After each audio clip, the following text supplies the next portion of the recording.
football now? Yes, I am. Good. Very busy with football. And hopefully everybody that's watching our horse racing coverage will check out my football coverage at the Our Lads Football YouTube channel. We'll also be talking football here at Proline TV like we always do, and it'll gear up for the month of August. But for horse racing, we've got a really big race coming up this week on Saturday, Mr. Hardoon, don't we? The Whitney. It's a terrific race. It really is. I mean, there's a couple of ways you could go there, and it's a good race. It really is a good race. We've got the test stakes we're going to start off with. I will do a bonus race later on, which is going to be race number 10. That's the 4-star Dave. It's a grass race. And right now, today, it looks good for the weather staying away. Yeah. Right now, so far. So it's Saratoga. At any point, you can get a pop-up shower, but it looks like we may escape. We have a question in already. You haven't considered weight in your handicapping. Why? From Gordon Downey. Excuse me. I always consider weight in my handicapping. It's an extremely anyone that uses sheets knows that weight plays an integral part.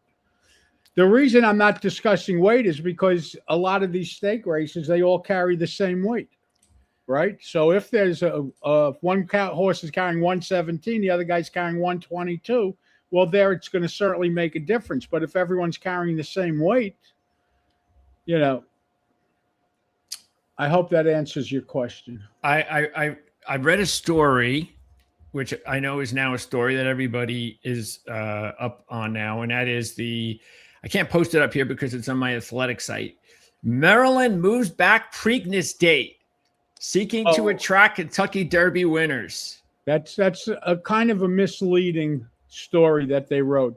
Okay. Explain. What happened was on Monday, Churchill Downs and Naira made an announcement that they're going to have a 6-race series, kind of like your NASCAR and other stuff, like a championship besides the Derby. A silly kind of in-season challenge. Yeah, something like that with a $5 million bonus. It's 5 races. But what they did is they went and they were going to really hurt.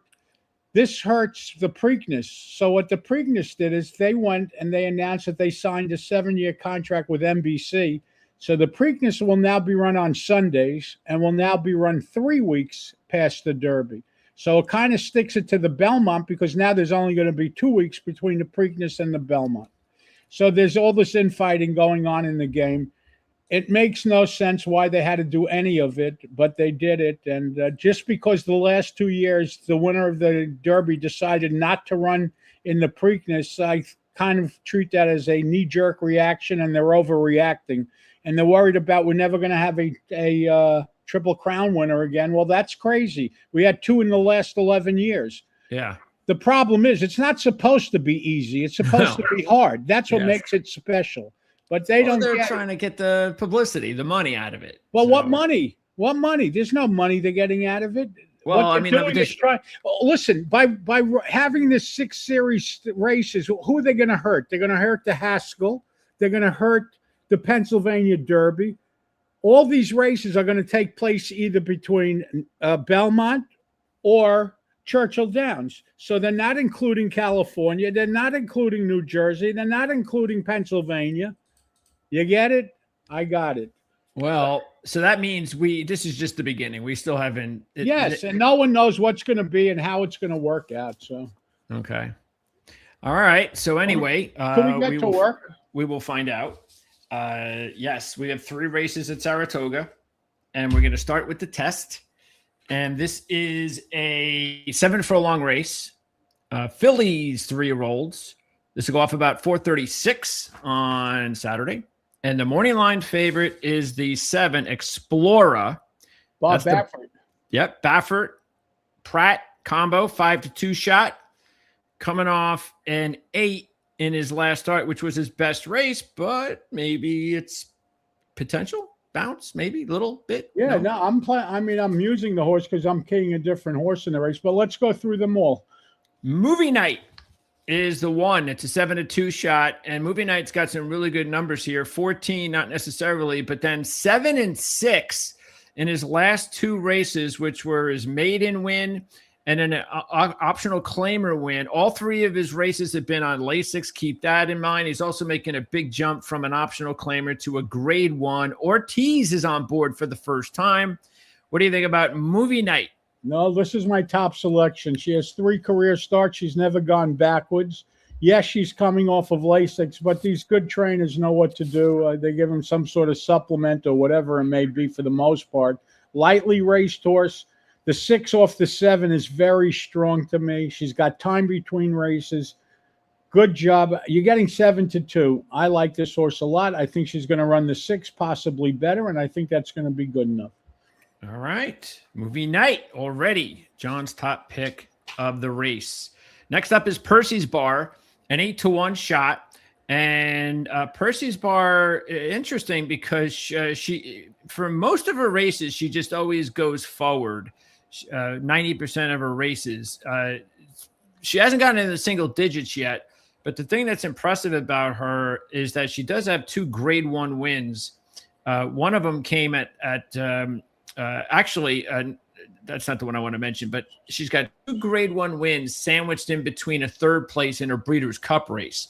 So that's pretty impressive. But again, the numbers are not where you want to see. She's maybe at 3 years old. I give her an opportunity to take a big step here possibly. So I think at 8-1, I'm going to put her in my my exacta. She's okay. I mean, the line is really nice. She ran a 12 top as a 2-year-old. She ran a 12 and an 11 in her last 2 races.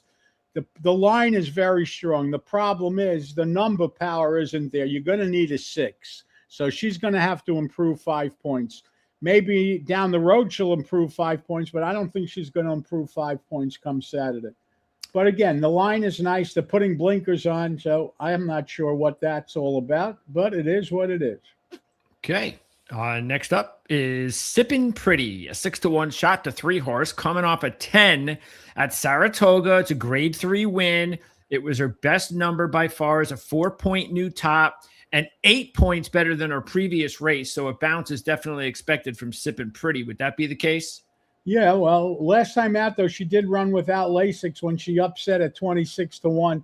The problem is, even if she repeats the 10, which is unlikely, at 10, like we just said, may not be good enough.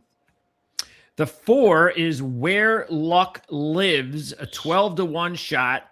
And this is Saez on board. He was on board last time, went wire to wire. The horse has gone wire to wire in the last 2 wins. Both were on Lasix. You got to keep that in mind. The numbers, though, 20 last year, then took almost a year off, comes back with a 13 in April, and then a 9 last time out. I'm going to throw her into my exacta just because she's a big number, and at least she has done nothing wrong with the numbers. No, the only problem is she is coming off of Lasix, but you're right. She's never done anything wrong. And other than the 1, this so far is the fastest horse, other than the 1. The 5 is Goodall, and Goodall was a 5-1 shot. Very interesting horse. Ran a 7 in March, and that was a 7-point new top. So she predictably bounced in her next race to a 16, came right back to a 7 in June. But then her last start, she went back to a 9. She does have a win at Saratoga. It's a low number. Velasquez and Asmussen combo. What do you think about Goodall? I like this horse. I'm getting 5-1. She has 2 7s out of her last 4 races. She's got 3 single digits out of her last 4 races. If she ran another 7, I wouldn't be surprised. This is a must use. Okay, Goodall, 5-1. Next up, this would be my top pick, On Time Girl, Cox Ortiz Jr. I certainly hope the odds don't drop too much because they probably will. Why? They're going to go for the Baffert horse. Yeah, that's true. That's true. Going to go for the Baffert horse. That's true. She's 8 for 8 in the money with 5 wins. Her last 2 starts, 8 and 7. She's got that grade 2 win. What about On Time Girl? Must use. Listen, the reason I went to the 1 is because the 1 has the inside. So, if the 1 runs a 6, the horse will have to run a 5 to beat her. I don't know if that's happening. The 7, as you said, this is Baffert's horse. The morning line favorite is Explorer. As I said at the Open, she ran an 8 in her last race. That's a new top, 2-point new top, 4 points better than her previous race. Matter of fact, it's the first time she's ever been in single digits. She's 8 for 9 in the money with 5 wins. She is a very short 5-2. Yeah, well, the reason that I'm not crazy about it is because she is 5-2. She has 1-8. She's yet to run the 6 or 7 that the 1, 5, and 6 have. So for that reason, I don't think that she could definitely get in, but I don't think there's value in using her. And then the 8 is Carmel Coast. This horse definitely has some ways to go. Yeah, a little slow. So I'm going to put the 1 movie night. If I really get 7-2, I probably would just bet this horse to win. But if she goes off shorter, I'll play exact as 1 over the 5, 6, and 7. And I'm going to do the 6 over the 1, 2, and 4. All right. So that is race number 9. That's the test stakes. Now we're going to go to the big one, and that's the Whitney. So I'll come back to race 10 later. Race number 12 on your program. Yes, there you go. The Whitney Stakes. And this is going to go off about 6:33 on Saturday, 1 1/8 miles. This is for 3-year-olds and up. And this is the 99th running of the Whitney Stakes. The morning line favorite is the 1, Magnitude. Asmussen has 2 horses in this field. Jose Ortiz on board. We'll start with Magnitude. She's coming off a 5 on Slop. That was a grade 1 win. She went wire to wire. Before that, she had a big win at the Dubai World Cup. And then before that, she ran a 5 in a grade 3 win in February. So she's having a really good year so far. What do you think about Magnitude? And last year, the worst race that she ran all year was at Saratoga off of a 6 when she ran in the Travers. Wasn't this horse in the Travers last year? And, yes, she was. Yeah. And that was her worst race. His worst race. His worst race, yes. Yeah, well, listen, he's never put 2 5s together. I understand he may have a pace advantage because I don't know if there's much speed in the race, but I'm going to try to beat this horse at 9-5. Yeah, we're going to be doing a lot of nicking here because there's a lot of good horses. Yes, exactly. All right. Next up is Nitrogen, and I'm going with Nitrogen in this one. Mark Cassie training the horse. Velasquez on board. He's 3 for 3 at Saratoga, 16 of 16 in the money with 8 wins. He's coming off a 4 at this distance at Saratoga, going wire to wire. Also has a 5 in February. So I just think Nitrogen is peaking at a really good time. Well, it's a filly running against the boys. Jose Ortiz had a choice to ride 3 different horses in this race, and he opted for the 1 horse, Magnitude. Just pointing all that out to you. It is a filly that ran a top last time out of a 4. Last year when she ran the 6, she bounced to a 10. When she ran the 5 earlier this year, she bounced to the 10. I would use her maybe because she's 4-1, you know. Next up. Oh, by the way, she also finished second in the Breeders' Cup Distaff last year at that was against Phillies and Del Mar. Yeah, okay. She's got a grade 1 win at Saratoga. Yeah, so and this is her first time going up against the boys? Yes. Next up is Antiquarian, and Antiquarian's a 10-1 shot who has that Jockey Club Gold Cup win in his back pocket, ran a 6 at Saratoga last August. This year, started the year with a 6 and a grade 3 win, but then the last 2 races, which were bigger races, grade 1, grade 2, both at Saratoga, just a couple of 9s.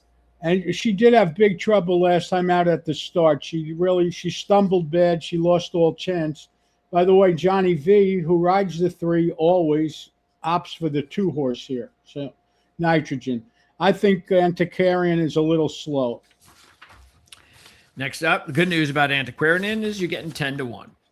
The 4 is Ford Steel, one of 2 Safi Joseph trained horses in the field. But things were going pretty well, 13-9-7 from March to May. But then the last start at Saratoga, he ran an 11.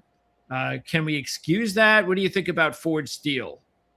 I don't like him. He has that 172 starts back in Santa Anita, but if you cover that up, he's had so many races. Last year he had 9 races, most of them on the grass. There's a rumor that this horse is going to scratch and run in the Pacific Classic in a couple of weeks because Nysos is coming out of the Pacific Classic and a couple of other horses. So that field may come up, not as good. There is a terrific horse in there, Knightsbridge, that Mott's going to send there. But I heard this horse is scratching. It's not official, so I don't know. Okay, now comes an oldie but a goodie, White Abario, 8-1 shot. This is the other Safi Joseph trained horse, 7-year-old. Red Ortiz Jr. on board.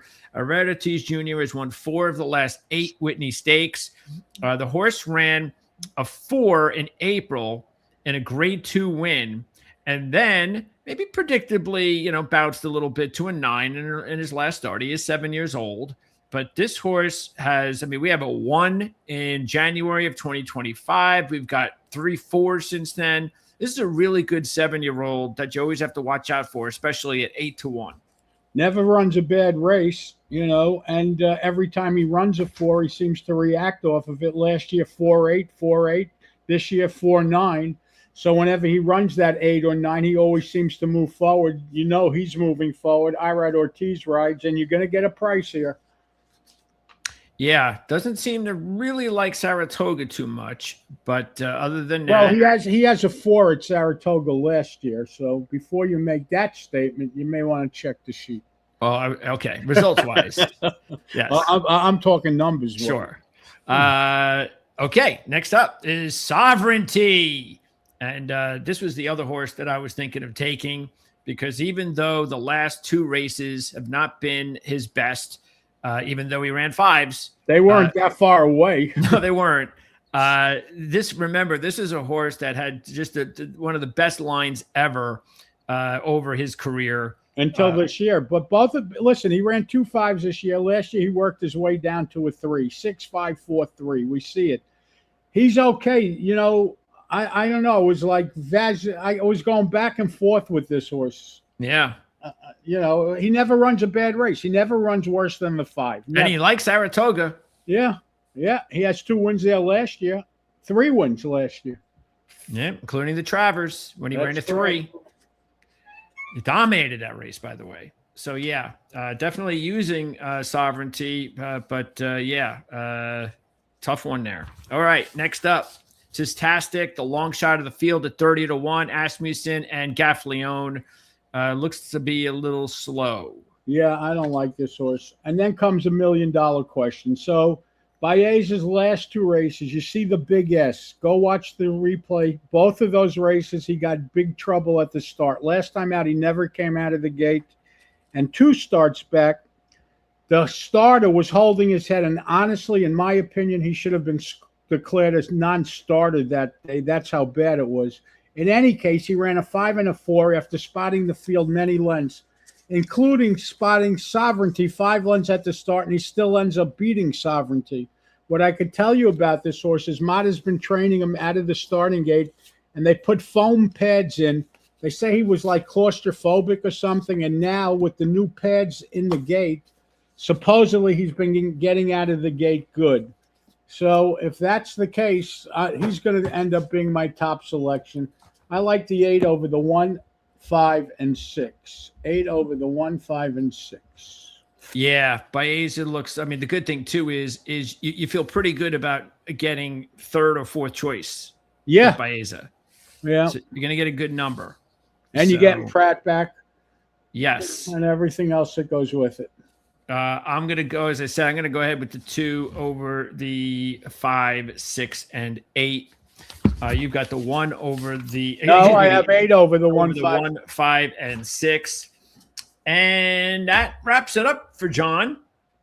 That'll do it. It doesn't look like we're going to be on next week for some strange reason. There are no graded stakes races at Saratoga or Del Mar, but you can be rest assured that after that, the rest we'll be of ready August, to go. Oh, yeah. We got the Pacific Classic the week after, and then the week after that, we got the Travers. All right, guys. Stay safe and be well. Thanks, Greg. Thanks, John. Talk to you soon. All right. That's Jon Hardoon.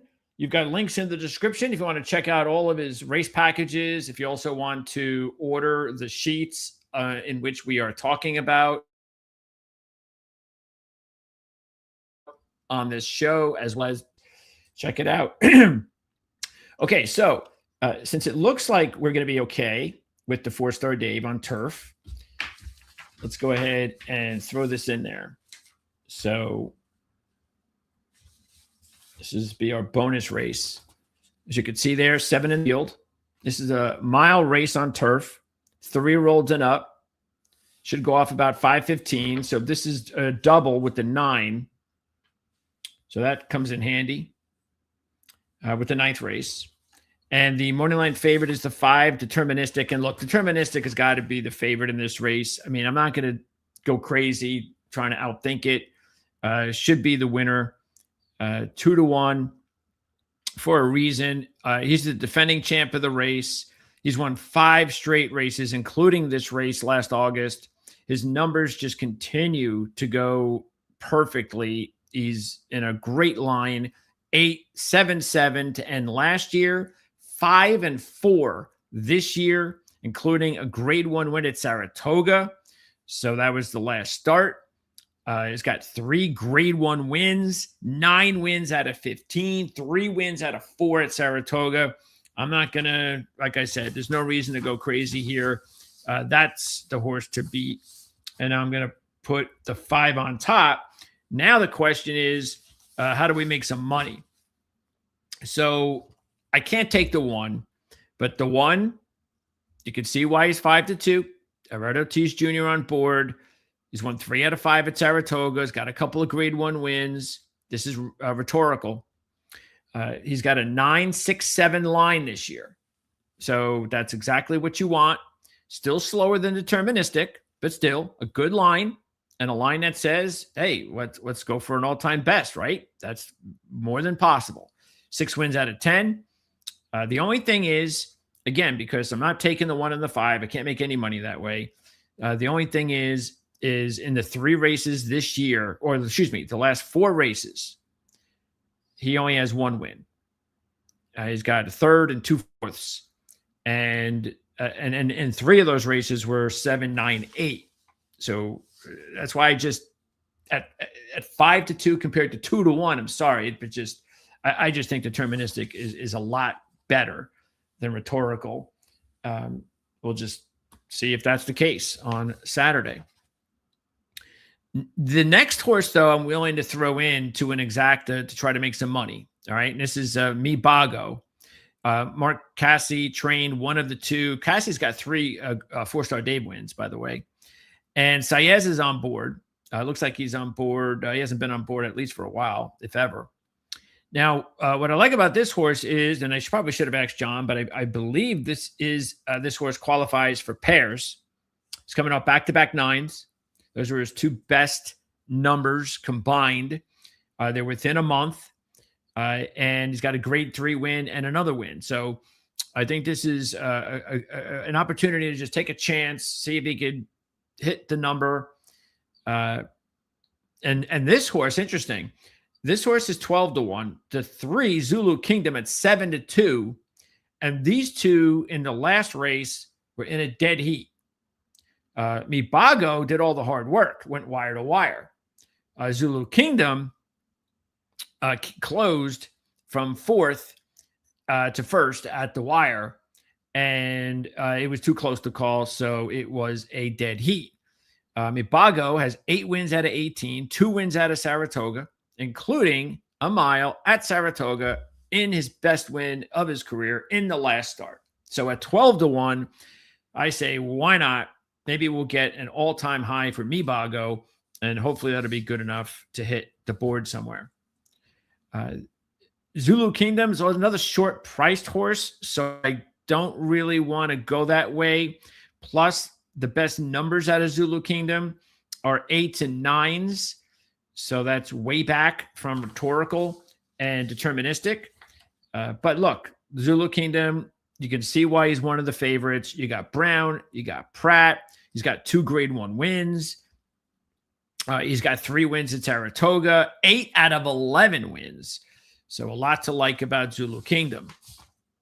The 4, though, is going to be a horse I am going to throw in to my exacta. And that, again, I'm trying to make some money here at 8-1. I got Cassian Velasquez. And I do like the fact now that the negative is the horse just can't get single digits. He's run, I think, 4 10s since last year. So that's not good. Matter of fact, I think I might get more than 8-1 on Saturday. But the good news is he's won back-to-back races, pretty much going wire to wire in both, winning a grade 2 and a grade 1. He has 2 wins at Saratoga, and that was one of them was the last one, the grade 1, last time out. He's got 5 wins at the distance. But like I said, I think I'm getting more than 8-1 on the horse. And if I'm getting lower than that, then I'm not interested. But if I'm getting 8-1 or higher, so why not? Maybe, again, 4 years old. There's no reason to think that you can't go out there and put together your best race. Capitol Hill, I was thinking about because William Mott has been fantastic in the 4-star Dave. He's won 6 of them. But I was a little bit concerned with the fact that the horse has never won at Saratoga. No wins out of 4. At least he's been in second twice. So if you want to throw him in an exacta situation, that's what I was thinking about. And because you're getting 10-1, and he's coming off his best race, a 9, which was a mile at Saratoga. Matter of fact, these are his best 2 races back-to-back, both mile at Saratoga, 2 grade 3 races. So, I'm still thinking about maybe what I'll do is I'll still maybe put him in there some way in an exacta just with the 5, maybe not with the whole 3 or 4 horses. So there are some things to like, and you know what? You're probably going to get better than 10-1, or maybe, because it's only a 7-horse field. And then the 7, this is the horse that I'm going to go with that has the lowest price because it's still reasonable at 5-1. And you got another horse that's got 5 straight wins, including grade 2s and grade 3s. And the numbers are all single digits. As a matter of fact, the 6 came about 2 starts ago, 2 7s in the last 4 or 5 starts. Hasn't won at Saratoga yet, but only has been there twice. You got Jose Ortiz, who's been on board this whole run of 5 straight wins. And 5-1 is okay. So that's the reason why I'm going to go ahead and put in Laginos as well. So I'm going to go 5 over 247. That is going to be my play. And again, I'll probably also throw the 6 in there myself, but can't have them all, right? Or at least on the board. I'm not going to go 5 over 2, 4, 6, 7. I guess I could, but yeah, maybe I will. All right. Anyway, that's going to wrap it up. Thanks for tuning in. And again, next week, we're going to be off, unfortunately. But after that, we come back stronger than ever. We've got the Pacific Classic, the Del Mar Oaks, the Del Mar Mile, and the Green Flash Handicap, all at Del Mar. And then after that, we have, Jesus. I'm glad I've got my, whatchamacallit. See, my lights have gone out because we just had, I don't know why there's an outage, but I've got everything locked into my thing. I better get out of here before it closes. Anyway, I just had an electric issue here. So, but I've got it plugged into one of those backups. Okay. So anyway, where was I? And then the week after that, Saratoga, 5 grade 1s, including the Travers. So let me get out of here before anything bad happens. Thanks for tuning in. I'll see everybody again in a couple of weeks. And if you have any questions or comments, let us know. Don't forget to subscribe. And don't forget to check out the Our Football Network for more football coverage. I'm going to be interviewing a Buffalo Bills analyst on today's show. So check that out. See everybody again real soon.